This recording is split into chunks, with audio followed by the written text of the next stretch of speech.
Akano ba doan terba nadigli kenya bujo ba karaboto kom sano ba yoni loni kondolan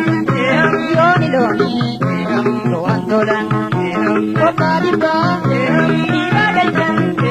kopadi ba ibagajan kori duda sabaroda nachizago